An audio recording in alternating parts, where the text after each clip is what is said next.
lots of Afghans left Afghanistan, and they left because they had no other choice. You know, the economy went down and it was insecure, and they made a horrible journey from Iran to Turkey, from Turkey to Greece, all the way to the Northern Europe. And it's really it's super challenging. Now I'm currently working with Fedacel. It's an organization which provides shelter and food for the refugees. And now I'm seeing that how difficult it is for an Afghan kid, Afghan 16-year-old, 17-year-old to integrate in the Western culture. It takes years for a person in order to fully understand and almost 100% a different culture, you know. Integration is very difficult. And whenever I talk to the Afghan refugees or Syrian refugees or Iraqi or Iranian refugees, we all relate to each other.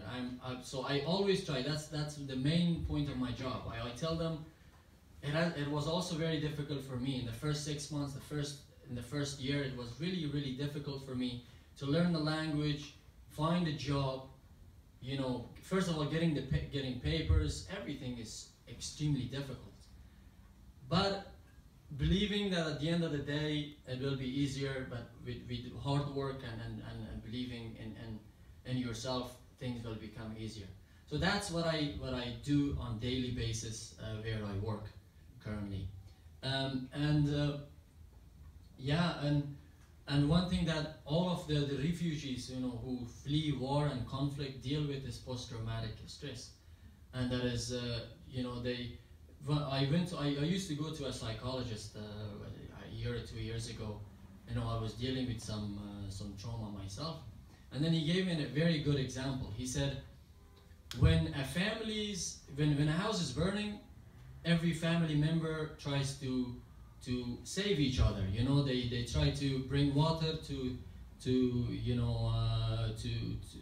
save everyone, to turn off the fire, you know, to help people get out of the house safely. But during that time, when someone is 100% involved in saving others, he forgets that he got burns himself. He forgets, and then once that family is escaped the house and lives somewhere safe in a better house, then the guy who saved everybody feels the burn at that time.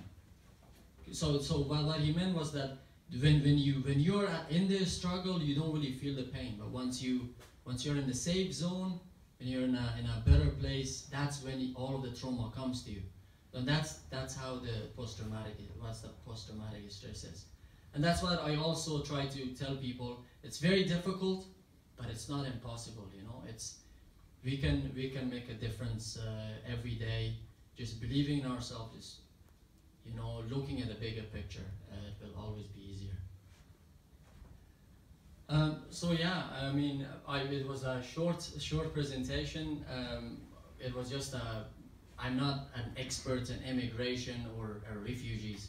It was just a personal story as a refugee, and I would like that me as a person who fled Afghanistan could give a picture of how my country personally, Afghanistan, has been throughout the years, and how difficult it is for a person to flee his country without wanting to flee but having to flee.